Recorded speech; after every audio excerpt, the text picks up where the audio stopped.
The opposite of perseverance is procrastination. Perseverance means you never quit. Procrastination usually means you never get started. Although I consider the inability to finish something to be a form of procrastination. Ask people why they procrastinate, and you'll often hear something like this: I'm a perfectionist. Everything has to be just right before I can get down to work. No distractions, not too much noise, no telephone calls interrupting me. And of course I have to be feeling well physically too. I can't work when I have a headache. The other end of procrastination, being unable to finish, also has a perfectionist explanation. I'm just never satisfied. I'm my own harshest critic. If all the I's aren't dotted and all the T's aren't crossed, I just can't consider that I'm done. That's just the way I am, and I'll probably never change. Excuses sound best to the people that's making them up. You got every excuse in the world. That's why you ain't moving. That's why ain't nothing changed and nothing will change. We are being raised in a generation of people that come up with every excuse in the book as to why they are not winning. You have that as a choice. You actually do. You don't wake up in the morning and negativity, dysfunction, problems, and issues just randomly pop up. These are the people that you have decided to include in your life. So the outcome of your day, your hour, your minute, your week, your month, and your year is always draining, always dysfunctional, and always crazy. Because these are the type of people you've decided to include in your day-to-day life. And there's some of you know what you want, but you are not personally willing to do the work it takes to get it. What you're trying to do is do what you've done on this level and get the next level. You're like, I'm getting up every day, I'm lifting weights, I'm eating right, and I'm not getting the opportunity. It might require getting up and working out 3.5. It might require you saying no to your friends. It might require you changing your diet. It might require you moving to another city. Whatever it takes, you gotta be willing to do it, and you keep saying you're not there because of something else, because it's easier to blame somebody else. And there are those of you were this close, but you compromised. You let your feelings get the best of you. And you let a little pain stop you from your dream. Girl, you was there. You was running your business. You was there. I didn't quit because people didn't understand. I worked harder when people didn't support me. You better grind, because if you don't, you will be stuck at that adversity for the rest of your life. You grown, you got ideas, you got talent, you got gifts. Stop shrinking down, stop minimizing yourself. Take the risk on you. Take the risk on you. You owe you.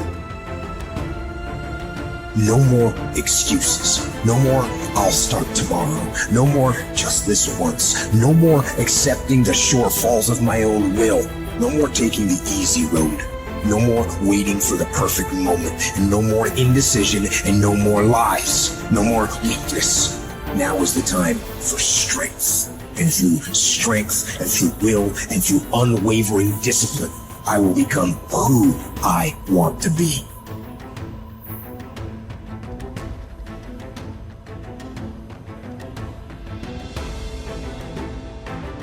You can literally create your own economy. Now I'm going to tell you, you do not have to know how it's going to happen. You only have to know it's going to happen. You want to stop and think what you want and take the lid off. Take the lid off your mind. You can have anything you want. And I'm going to tell you something else. You don't even have to believe it. You can say, this is a crock. If you keep doing what I tell you, you're going to start to believe it. I'll explain something now and I'll explain it later, and you may see it different a little later. Our belief system is based upon our evaluation of something. And frequently, if we reevaluate a situation, our belief about it will change. Now, I've been studying the Bible, I've studied various religions. There's only a half a dozen, so it's not too difficult. I had studied all kinds of books on personal development that you could find. And every one of them kept saying, you got to believe. And I'm thinking, how do you believe? Somebody says, you got to believe it. Well, how do you believe? That's a pretty good question, isn't it? How do you believe? Most people can't answer that. But they know if you don't believe it ain't going to happen. You got to believe it. And if you don't, you show it in everything you do. You got to believe it. I was trying to figure this out 9.5 years. I was in a coffee shop with a mentor, Leland Bell Van de Waal. And he said that, just in conversation. Our belief system is based upon our evaluation of something. And frequently, if we reevaluate a situation, our belief about it will change. I said, what did you just say? He said, what do you mean? I said, about belief. He said, our belief system is based upon our evaluation of something. And frequently, when we reevaluate the situation, our belief about it will change. And all of a sudden, I knew why I had changed. Looking at some of the things that keep us from approving ourselves, that we've all done some things that we don't feel good about. Things that if we had to do those things over again, we would not do those things, or we would do things differently. So part of what we must do in order to begin to move into your greatness, you got to remove a major energy block. And that is dealing with the issue of forgiveness. People that have hurt you, someone who's done you wrong. Make a list, and things that you have done that you feel bad about, that you regret. Make a list. You know, maybe a time when you weren't a good father or a good mother or a good brother or sister, or you were a bad child, or you didn't do a good job, or you lied, or you were dishonest, or you stole. No one knows this but you, or something you feel good about, so you know, there's a real dog in me to do that. Something you just really regret. So we make a list of all those things. All of us have some of that. Somebody said there is some good in the worst of us and some bad in the best of us. So none of us escape. Now here's something I want you to do. I want you to become involved in an active process to get some clutter out of your life. So if there's any area in your life that you need to clean up, start working on it. I'm going home tonight to clean my closets. Any of you got any cluttered closets? Oh, raise your hand, please. Good. Let's go home. Let that be our task this week. See, the first law of the universe is order. Go home and clean the closet out. Get the clutter out. Start letting some of this junk go to make some room for something else. Do that with people. There's some people who's cluttering up your life. They serve no purpose whatsoever. They're just holding and occupying the space that somebody useful, positive, nurturing, and contributing could be holding that space. You don't even have time to look to see what else is out there because you all have all of these people surrounding you that's not enabling you to grow. So look at what is it I need to get out of my life. Just start cleaning this stuff out. Getting the drawers together, your dresser drawer, just getting stuff together. Just get them together. Maybe your car, I got to clean my car too. Got a lot of stuff in there. I live in my car. You know, can't put anything in my trunk. I got all kind of little things back there.